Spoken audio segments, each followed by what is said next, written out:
새로운 한 달이 되었습니다. 이 5월 한 달 동안에 하나님께서 또 우리 인생에 어떤 일을 베푸실지 기대가 되시죠? 기대를 가지고 살았으면 좋겠습니다. 옛날 미국에 조직폭력배들이 살고 있는 마을이 있었습니다.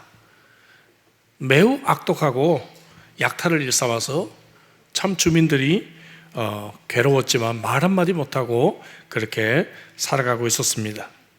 이 조직폭력배의 두목은 형제들이었는데, 그런데 어느 날 형이 갑자기 세상을 떠나게 되었습니다. 죽으면서 동생에게 유언을 남기는데 자기의 장례식을 꼭 교회에서 해달라고 얘기를 합니다. 그리고는 자기 장례식 때 목사님이 설교 중에 자기를 성인이라고 꼭 한 번은 호칭을 하도록 그렇게 유언을 남겼습니다. 동생이 폭력배들을 이끌고 교회에 와서 목사님을 위협합니다. 목사님께서 만약 우리 요구를 들어주시기만 하면 그에게 헌금을 하겠지만, 만약에 요구를 들어주시지 않으면 교회를 불살라버리겠다고 협박을 합니다. 그런데 목사님이 쉽게 수락을 합니다. 그렇게 해드리지요. 그래서 폭력배들이 주민들을 강제로 동원해서 많은 사람들이 장례식에 참여를 하게 됐고, 교인들은 웅성웅성하면서 목사님이 왜 이런 장례식까지 집례를 하실까? 그러면서 참여를 하게 되었습니다. 교회에서 장례식 중에 목사님이 드디어 장례 설교를 하십니다. 근데 설교의 대부분은 여기 지금 누워있는 이 사람이 얼마나 나쁜 놈인지, 이 사람이 저지른 악행을 계속해서 고발하고 있는 것이었습니다. 그러니까 이 이야기를 듣다가 동생이 막 참을 수 없어서 분이 나가지고 몇 분을 이제 일어섰다 앉았다 하는데 부하들이 말립니다. 우리 형님이 여기 누워 계시니까 좀 참으시라고. 근데도 이 목사님의 이 고발은 끝나지가 않아요. 계속해서 이 사람이 얼마나 그동안에 이 마을에서 나쁜 짓을 했는지를 고발합니다. 그러더니 설교 마지막에 딱 한마디를 합니다. 그래도 이 형은 살아있는 동생에 비해서는 차라리 성인이라고 말할 수가 있을 것입니다. 그래서 약속을 지키게 됩니다. 여러분, 누군가의 명령을 받으면, 특히 유언으로 명령을 받으면 우리는 이 명령을 지키려고 우리는 애를 쓰겠죠. 여러분들은 유언을 받아본 적이 있습니까? 유언. 저는 유언을 받은 적이 있습니다. 제 아버님이 어느 날 갑자기 국제전화를 제게 하셨습니다. 생전 전화 안 하시는데 국제전화를 하셨어요. 그러더니 네 엄마 내게 시집와서 한평생 고생했다. 네 엄마를 부탁한다. 네 엄마를 모시고 살거라 그러시는 거예요. 그래서 제가 웃으면서 아이고 아버님 갑자기 왜 그러십니까? 돌아가시긴 누가 돌아가십니까? 했는데 제 아버님은 일주일 뒤에 세상을 떠나셨습니다. 일주일 뒤에 세상을 떠나셨어요. 제가 웃으면서 대답할 때 저희 아버님이 정색을 하시면서 대답해라, 딱 무섭게 말씀을 하시더라고요. 대답해라. 그래서 네 알겠습니다라고 제가 대답을 했던 기억이 있습니다. 유언을 남기는 사람은 굉장히 진지하고 엄숙할 수밖에 없죠. 우리도 유언으로 뭔가 명령을 받았다면 최선을 다해 수행하고 싶은 마음이 있을 것입니다. 그래서 저도 저희 어머니 세상을 떠나셨지만 영주권을 받기 위해 참 최선을 다해서 결국에는 재판까지 가서 저희 어머님 영주권을 받아들였던 그런 기억이 있습니다. 우리가 수요예배 때 디모데후서를 계속 강의하면서 이 본문을 좀 남겨놨습니다. 그리고 그때 이 본문은 5월 첫째 주일날 예배 때 성도들과 함께 나눌 것이다 라고 말씀을 했습니다. 그래서 오늘 설교는 수요예배 강의를 하듯이 좀 더 본문 원어에 충실한 그러한 설교가 될 것입니다. 디모데후서는 바울의 마지막 편지입니다. 그리고 4장은 그의 유언과 같은 말씀입니다. 그는 4장의 말씀을 끝으로 불과 얼마 뒤에 오스티아 가도에서 참수를 당했다고 역사는 우리들에게 기록하고 있습니다. 그래서 4장은 매우 엄숙한 명령으로 시작이 되는 것이죠. 1절에 하나님 앞과 살아있는 자와 죽은 자를 심판하실 그리스도 예수 앞에서 그가 나타나실 것과 그의 나라를 두고 엄히 명하노니, 엄히 명한다. 이 말은 원어적으로 디아마티로마이라고 하는 말인데, 이 말은 법정에서 엄숙하게 증언한다고 말해요. 이런 법정에서 농담할 수 없죠? 농담할 수 없습니다. 심각한 상황이 있습니다. 예, 여러분들이 미국을 여행하다가 이제 공항에서 짐 검사를 하는데 안에 총기류 있습니까 하는데 까불다가 I don't think so 뭐 이렇게 까불다가 바로 감옥 갑니다. 예, 미국은 9.11 테러 이후로 이 총기나 이런 것들에서 매우 민감합니다. 그래서 심심치 않게 장난하다가 감옥 가는 분들을 만나게 됩니다. 엄숙하게 명한다 이거죠.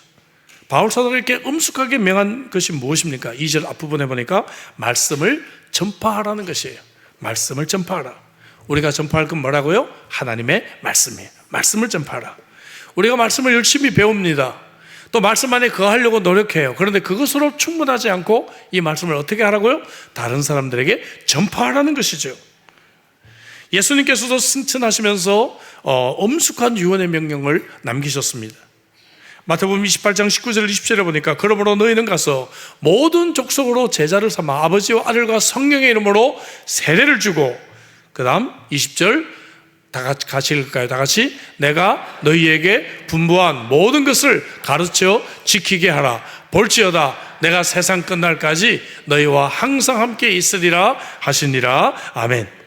예수님께서도 우리에게 마지막 유언을 남기셨는데 그 내용이 뭔가 하면 말씀을 전하라는 거예요. 말씀을 전하라. 예. 자, 그렇다고 한다면 우리가 이 명령을 수행할 책임이 있지 않겠어요? 예수님께서도 유언하셨고 바울 사도도 마지막으로 남긴 이 말씀이 말씀을 전파하라는 것이에요. 그래서 우리는 이 명령을 함께 좀 생각해 보려고 합니다. 이 명령을 어떻게 수행해야 될까요? 첫째, 무엇보다도 우리는 항상 힘쓰라라고 하는 것을 기억해야 합니다. 2절 앞부분에 너는 말씀을 전파하라. 때를 얻든지 못 얻든지 항상 힘쓰라라고 말하고 있습니다. 힘쓰라라고 하는 이 말은 에피스테미라고 하는 말인데, 이 말은 곁에서 긴급하게 대기하라 그 말이에요. 무슨 일이 생길지 모르니까. 그죠? 예. 소방서를 보면 앞을 가로막지 말라 돼 있어요. 언제든지 출동 준비가 되어져 있습니다. 축구 경기를 보면 피지어들이 사이드라인에서 항상 준비가 되어져 있습니다. 그죠? 누가 다치면 빨리 들어갈 수 있도록 준비가 되어져 있죠. 바로 그 단어입니다. 에피스테미. 긴급하게 출동할 수 있도록 대기하라. 복음이 바로 그와 같은 것입니다. 그래서 영어 성경에서 be urgent 이렇게 번역을 했어요. 우리가 전할 이 복음은 생사가 달린 문제다 이거죠. 하나님의 심판 아래 놓인 이 죄인들에게 회개하고 복음을 믿으라고 우리는 전할 수 있어야 합니다. 우리가 믿고 있는 이 기독교가 단지 취미생활이나 종교생활이 아니라 정말 우리가 죽고 난 뒤에 영원한 천국이 있는 구원의 소식이라는 것을 우리가 믿는다면 우리의 신앙생활은 더 진지해질 수밖에 없겠고, 우리의 이 명령을 정말 진지하게 받을 수밖에 없을 것입니다. 오래전에 저희 딸이 돌이 다가올 때 저희 부모님이 시드니 저희 집을 방문하신 적이 있습니다. 몇 개월 계셨는데요, 한국에서 도착하시자마자 짐을 풀자마자 저에게 아버님이 영어로 된 전도지를 구해오라는 거예요. 와, 근데 그 당시 영어 전도지 구하기가 무척 어려웠습니다. 지금도 쉽진 않아요. 예. 그래서 기독교 서점에 가가지고 영어 전도지를 좀 사왔는데 하나에 2불씩 했습니다. 2불씩 20장을 우선 사왔어요. 유학생 형편에. 정말 이게 20장을 사왔어요. 그 당시 방세가 방 2개짜리 방세가 일주일에 한 120불, 140불 할 때였어요. 그러니까 굉장히 큰 돈이었죠. 예. 그래서 이 40불어치 전도지를 사드렸어요. 그랬더니 영어를 가르쳐 달래요. 딱 한 2개. Good morning, thank you. 딱 2개 배우셨습니다. 그러더니 사람들이 몇 시에 출근하냐 그래요. 그래서 호주 사람 좀 일찍 출근합니다. 그랬더니 그러면은 7시면 되겠냐. 그래서 되겠다 그랬더니 그 다음날, 도착한 다음날 아침부터 바로 캠시, 저희가 캠시 살 텐데 캠시 스테이션에 데려다 달라는 것입니다. 그랬더니 어머니와 아버님이 양쪽에서 출근하는 사람들에게 Good morning, thank you 이것만 하시면서 이 전도지를 배부를 하셨습니다. 20장이니까 금방 끝났죠. 끝나고 나니까 그다음 뭐 하셨는가 하면 사람들이 이렇게 보고 버리고 간 전도지를 다시 수거하셨어요. 비싸다는 거 아시고.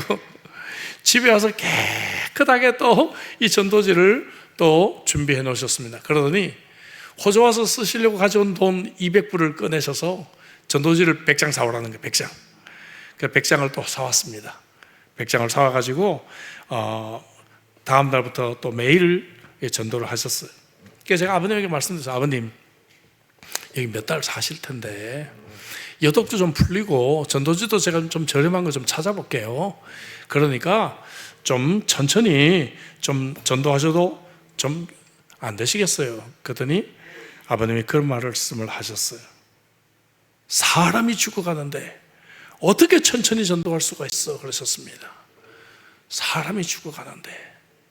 여러분, 영혼에 대한 사랑이 있는 사람은 그렇게 보는 거죠. 그죠?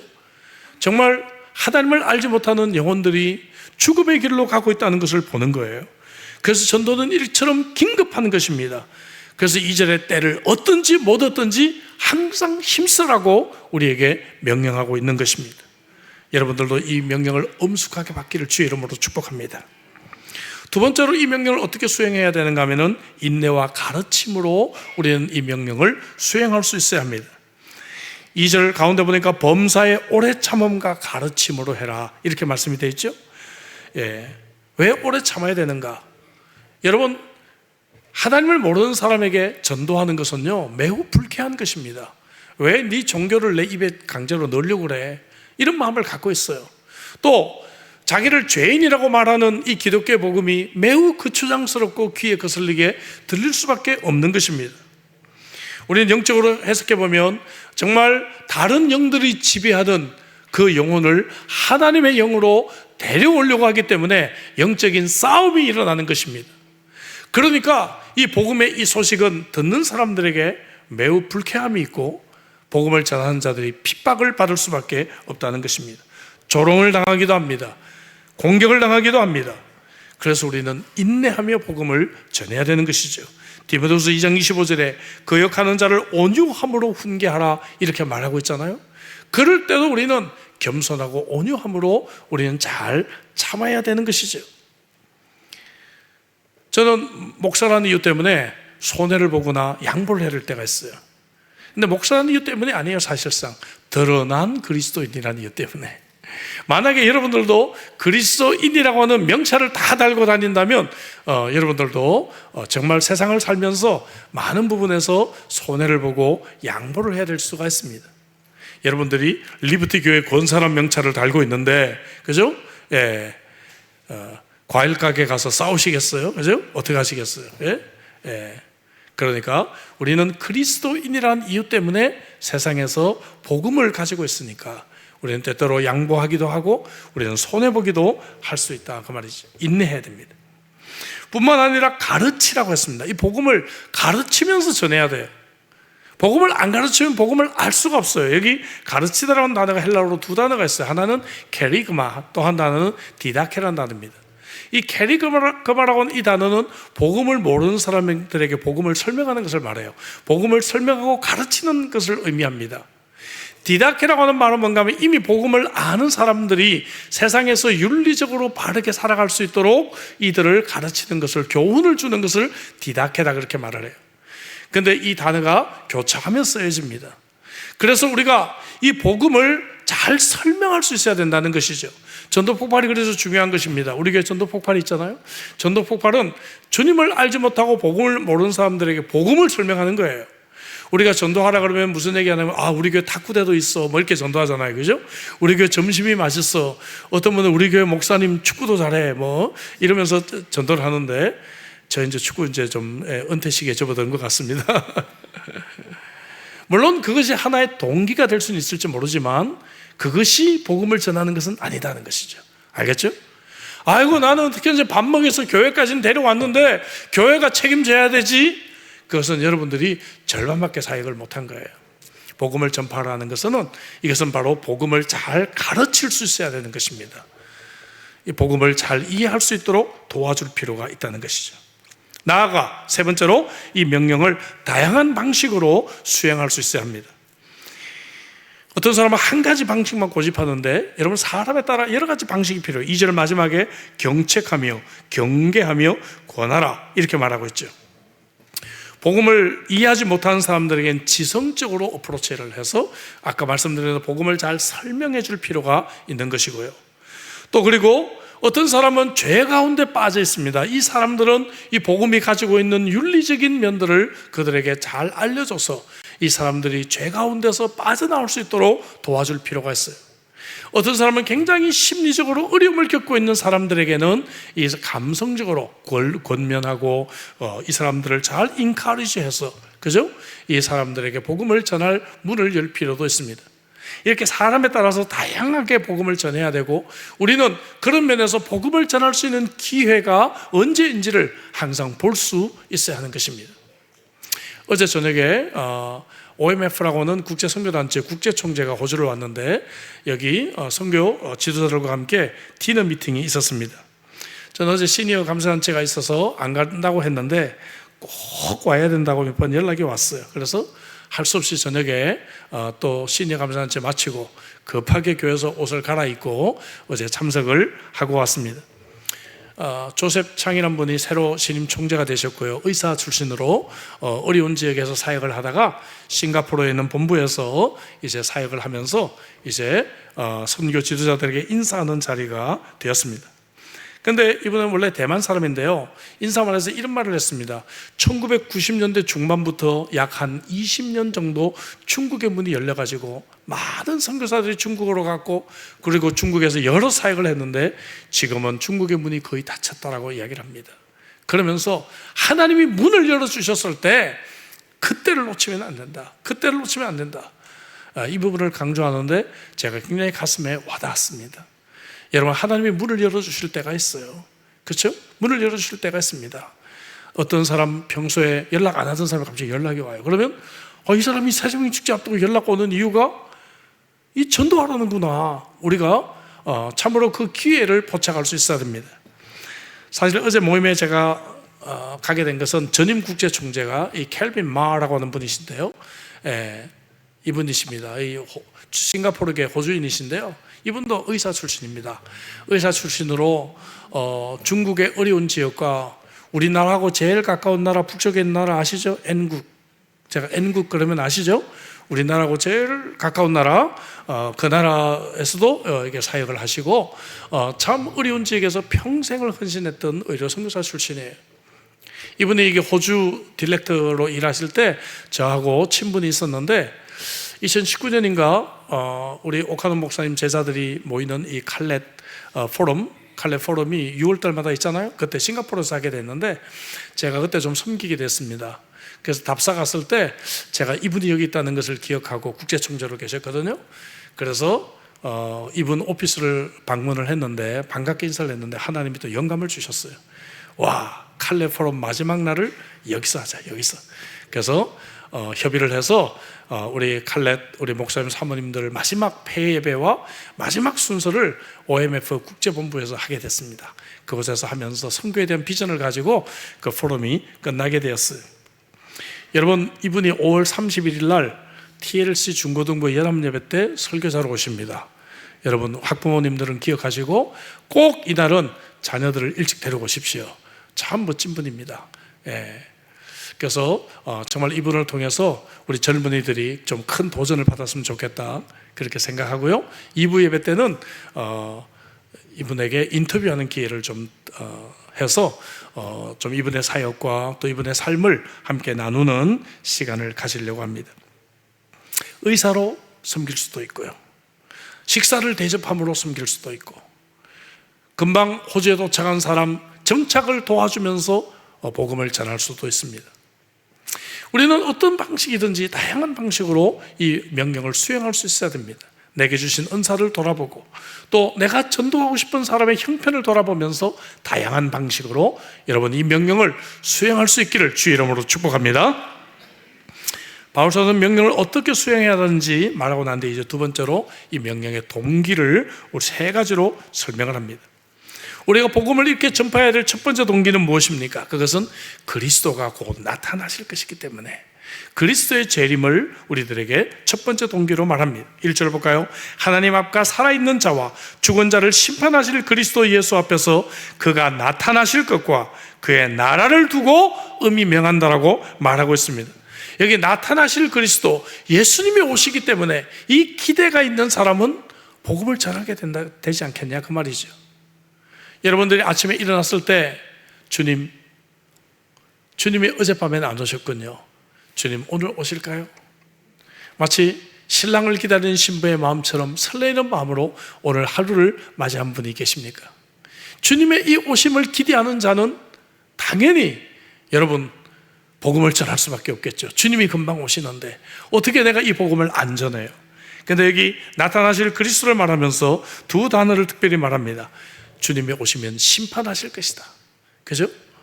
또 주님은 주님의 나라를 완성하실 것이다. 이 두 가지를 우리들에게 강조하고 있는 것입니다. 주님이 땅에 오셔서 세상을 심판하실 것이기 때문에 우리는 정말 내가 사랑하는 가족과 친구들에게 복음을 전해야 하는 것입니다. 주님이 오시면 이 하나님의 나라를 완성하실 것이기 때문에 그 전에 우리는 정말 내 사랑하는 사람들에게 복음을 전해야 된다는 것이죠. 그래서 정말 주님이 오신다는 것을 늘 기대하고 있는 사람이라고 한다면 복음을 전하는 것이 우리 삶의 가장 우선순위가 되어야 될 줄로 믿습니다. 그러나 그리스도가 나타나시는 이 이야기가 미래의 이야기라고 한다면 오늘 현재 우리가 사는 이 세상이 진리를 거부하는 세상이기 때문에 또 두 번째로 복음을 우리는 전해야 될 동기를 가지게 되는 것입니다. 지금 이 세상은 진리를 듣기를 싫어합니다. 3절 4절 볼까요? 때가 이르리니 사람이 바른 교훈을 받지 아니하며 귀가 가려워서 자기의 사욕을 따를 스승을 많이 두고 또 그 귀를 진리에서 돌이켜 허탄한 이야기를 따르리라 했습니다. 귀가 두 번 나왔어요. 두 번. 귀가 가렵다. 이 말은 무슨 말입니까? 흥미롭고 짜릿한 이야기만 듣기 원한다 이거예요. 설교도 여러분 정말 뭔가 짜릿하고 뭔가 흥미로운 마치 영화 한 편을 보는 듯한 그런 설교를 원하지, 오늘 이 본문과 같이 제 딱딱한 이런 강의 설교는 사람들이 별로 원하지 않는다 이거죠. 그리고 내가 듣고 싶은 주제를 정해놓았기 때문에 이 주제와 다른 주제들은 듣기 싫어한다 그 말이죠. 바로 이것이 오늘 본문의 이야기입니다. 진리를 듣기 싫어합니다. 그리고 사람들이 바른 교훈을 듣기 싫어합니다. 그 대신에 사람들은 사욕을 따를, 개인의 욕심을 따른 이야기를 좋아합니다.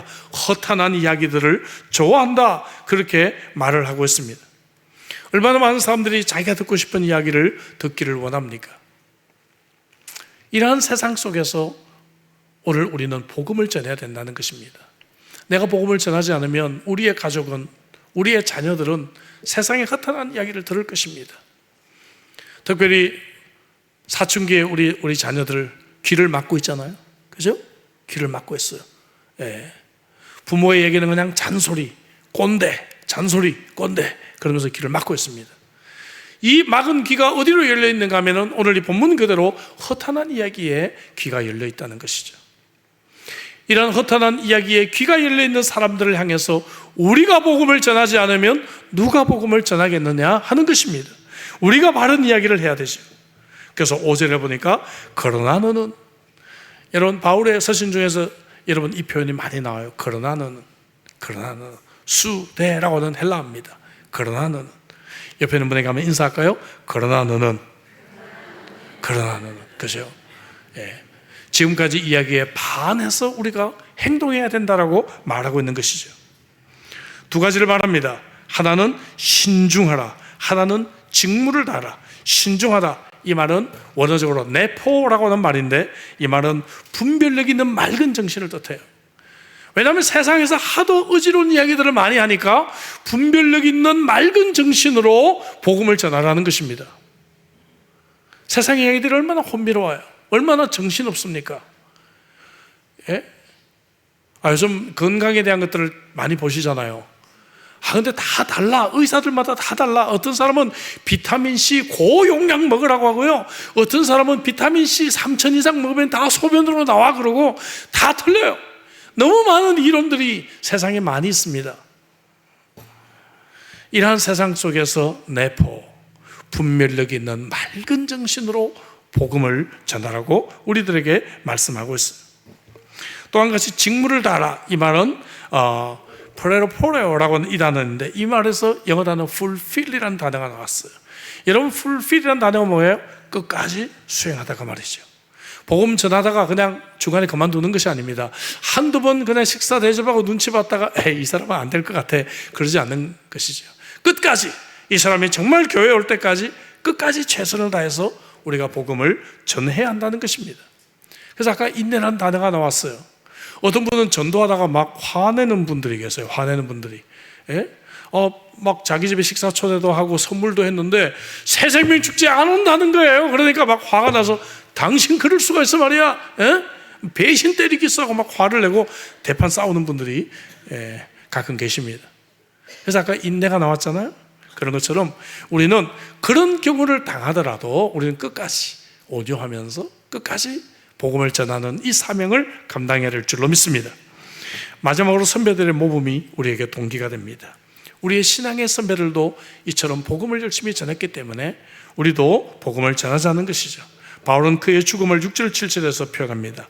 전제와 같이 내가 벌써 부어지고, 전제는 제사를 말합니다. 자기의 죽음을 희생을 바치는 제사로 표현하고 있어요. 나의 떠날 시각이 가까웠도다. 이 말은 배가 떠나는 것에서 온 단어입니다. 배가 떠나듯이 그렇게 내 인생이 이제 떠날 날이 가까웠도다. 그 다음 줄, 나는 선한 싸움을 싸우고 나의 달려갈 길을 마치고 믿음을 지켰다. 여기 세 가지 단어가 나와요. 싸웠다, 그리고 달렸다, 그 다음에 지켰다. 이 세 단어는 매우 의미 있는 단어입니다. 여기 싸웠다라고 하는 이 단어, 아곤이라고 하는 이 단어인데, 병사가 전쟁에서 싸우거나 혹은 스포츠 선수들이 경기에서 싸우는 것을 말합니다. 스포츠 하신 분들은 이 승부욕이 있어요. 제가 간증했지만 저도 이 승부욕을 고치느라고 세월이 참 오래 걸렸습니다. 시합하면 이겨야 되잖아요. 그죠? 이겨야 되니까. 그런 것처럼 죽을 힘을 다해서 싸운다 할 때 바로 이 단어가 쓰여지게 되었다는 것입니다. 아곤. 우리가 복음을 전할 때 우리의 선배들은 죽을 힘을 다해서 싸웠습니다. 여러분, 정말 초대교회 시대 때 많은 성도들이 사자의 밥이 되면서, 그죠? 많은 사람들에게 조롱거리가 되면서 목숨을 다해서 복음을 전했어요. 제가 OMF 선교단체를 얘기했는데, 지금도 여러 선교단체에 있는 선교사들이 어려운 지역에서 참 순교를 당하기도 하고 희생하면서 이 복음을 전하고 있지 않습니까? 두 번째는 달렸다, 경주를 상징하고 있어요. 열심히 달려가는 것이죠. 천천히 유람하는 것이 아닙니다. 유람선을 탄 그리스도인이 아니에요. 달려가는 그리스도인입니다. 여러분들은 달려가고 계십니까? 복음을 위해서 열심히 달려가시기를 간절히 소망합니다. 마지막에 지켰다, 테레오. 이 말은 보물을 잘 보관하고 간직하는 그러한 단어입니다. 여러분, 우리가 받은 이 복음이라고는, 여러분, 이 보물 여러분들이 정말 이렇게 잘 간직하고 계십니까? 이건 너무 귀한 거야. 이건 너무 소중한 거야. 이 보물을 내가 정말 사랑하며 이 보물을 잘 지키고 계시는 거예요. 이렇게 바울 사도는 나는 싸웠고 열심히 달렸고 복음을 지켰다, 이렇게 그의 모범을 우리들에게 말씀하고 있습니다. 사도행전 20장 24절에서 그는 내가 달려갈 길과 주 예수께 받은 사명 곧 하나님의 은혜의 복음을 증언하는 일을 마치려 하면은 나의 생명조차 조금도 귀한 것으로 여기지 아니했다라고 그가 말했는데, 이 말 그대로 그는 그렇게 인생을 살았습니다. 여러분, 우리도 이런 인생 좀 살았으면 좋겠습니다. 우리의 남은 인생 정말 하나님 앞에서 바울 사도처럼 복음을 위해서 이처럼 싸우고 달리고 이 복음의 비밀을 지키는 복된 인생이 되시기를 주 이름으로 축복합니다. 이렇게 살았던 바울은 마지막 8절에서 은혜로운 약속을 기대하고 있습니다. 8절, 이제 후로는 나를 위하여 의의 면류관이 예비되었으므로 주 곧 의로우신 재판장이 그날에 내게 주실 것이며 내게만 아니라 주의 나타나심을 사모하는 모든 자에게도 여러분 이 의의 면류관을 주시겠다고 합니다. 바울이 기대했던 것은 바로 의의 면류관, 헬라 문화 당시 우성자에게 주어지는 이 월계관, 이 얼마나 놀라운 것입니까? 그죠? 월계관. 참 영광스럽고 놀라운 이 월계관이 우리를 위해 준비되어져 있다고 하는 것입니다. 바울 사도뿐만 아니라 주의 나타나심을 사모하는 저와 여러분들에게도 이 은혜의 약속을 하나님은 허락해 주실 것입니다. 부모님 전도 이야기를 하나 더 하고 말씀을 마무리하려고 합니다. 이제 부모님이 좀 정착을 하시니까 사람들이 많이 모이는 곳이 어디냐고 물어봐요. 그래서 플레밍턴 마켓, 헤이 마켓 두 곳을 말씀을 드렸어요. 그때 이제 전도지를 더 많이 확보를 하시고서는 토요일마다 전도를 가져가시는 거예요. 어떻게 해요? 제가 또 픽업도 해드려야 되지만 신학생 체면에 같이 전도해야지. 그래서 이제 어느 날 토요일 날 시티에 헤이마켓에서 3명이 흩어져서 이제 전도지를 돌리고 있었습니다. 전도지를 돌리고 있었는데 거의 끝날 무렵에 저쪽에서 어머니가 갑자기 저를 부르는 것 같아요. 그래서 그곳으로 막 달려갔습니다. 달려갔더니 무슨 일이 있는가 봤더니 어떤 젊은 호주 아가씨가 어머니 앞에 딱 서 있는 거예요. 야, 이거 무슨 문제가 생겼나 보다. 문제가 생겼나 보다. 예. 조심스럽게 다가가서 이제 무슨 일이냐고 물어봤더니 영어를 할 수 있냐고, 할 수 있다 그랬더니 잘 됐다고 그러더니 자기 말을 그대로 좀 통역을 해달래요. 이분의 얘기는 이겁니다. 나는 모태신앙인이고 대학생 때까지 교회를 잘 다녔는데 직장 다니면서 지금 자기가 너무나 지금 타락한 생활을 하고 있다고, 교회를 떠나서. 그걸 구체적으로 얘기를 하는데 이걸 막 참 한국말로 통역하기가 좀 거북할 정도로 정말 이렇게 구체적으로 자기를 얘기하더라고요. 마지막으로 이 여자분이 한마디를 합니다. 내가 오늘 헤이마켓에 물건 사러 왔다가 영어도 할 줄 모르는 이 아시아 할머니가 내게 전도지를 줄 때 영어 표현으로 자기 몸이 부들부들 떨렸대요. 자기 몸이 부들부들 떨렸대요. 그래서 이 할머니에게 이 말을 전해주라고. 나 내일부터 교회로 돌아가겠다고. 내일부터 교회로 돌아가겠다고. 이 말을 좀 전해주고 싶어서 내가 10분 기다렸다고 얘기를 하더라고요. 웃으면서. 나 내일부터 교회로 돌아가겠다고. 사랑하는 우리 형제자매 여러분, 영어 못해도 전도할 수 있습니다. 예. 말주변이 없어도 전도할 수 있습니다. 가진 것이 없어도 전도할 수 있습니다. 정말 말씀을 전파하라는 이 명령이 긴급한 그러한 유언으로 주어진 명령이라는 것을 우리가 기억한다면 어찌 이 명령을 우리가 그냥 흘러버릴 수가 있을까요? 새소명 축제가 3주 앞으로 다가왔는데 교회가 계속해서 기도하고 영혼들을 얻기 위해서 애쓰고 있는데 여러분들의 태신자는 누구입니까? 어떻게 준비하고 계십니까? 없다고요? 전도할 사람이 없대요. 왜 없어요? 얼마나 많이 있습니까? 예? 내 머리를 잘라주는 미장원 아가씨가 생각나지 않습니까? 한국식품에 늘 거래하는 친절한 그 아주머니 교회 다니실까? 생각해 볼 수 있지 않겠습니까? 그죠? 그래도 없으면 여러분 길거리로 나가 보십시오. 얼마나 많은 사람들이 복음을 기다리고 있는지 알 수가 없어요. 사랑하는 우리 형제자매 여러분,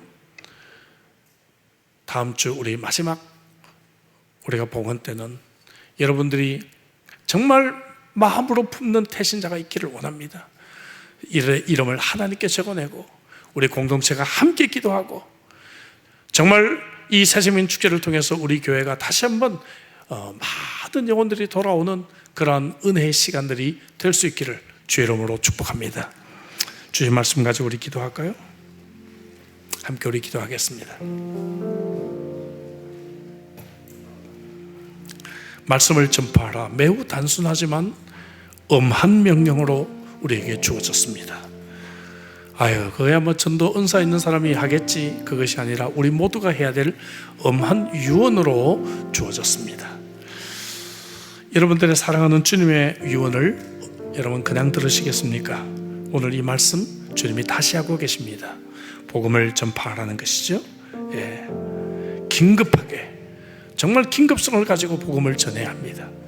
뿐만 아니라 잘 인내하면서 끝까지 수행하고 복음을 잘 가르치고 나아가서 우리는 여러 가지 방식으로 저들에게 복음을 전해야 합니다. 주님이 나타나시기 때문에, 주님이 나타나시면 심판하시고 나라를 완성하시기 때문에 우리는 복음을 전해야 합니다.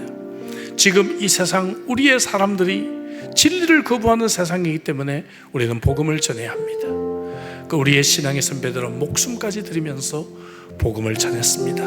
우리는 그 빛으로 이 자리에 있지 않을까요? 일제 신사참배 때 목숨 바쳐서 교회를 지켰던 우리의 신앙의 선배들이 있었습니다.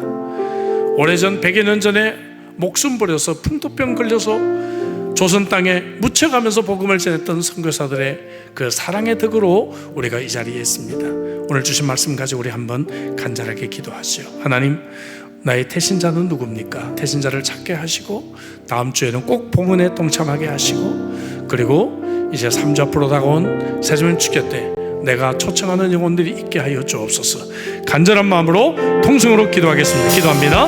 주님, 오늘 우리에게 주신 말씀을 가슴으로 받았습니다. 주님의 엄한 유언의 명령입니다. 주님이 명령을 우리가 아버지 진지하고 긴급하게 받아들이게 하여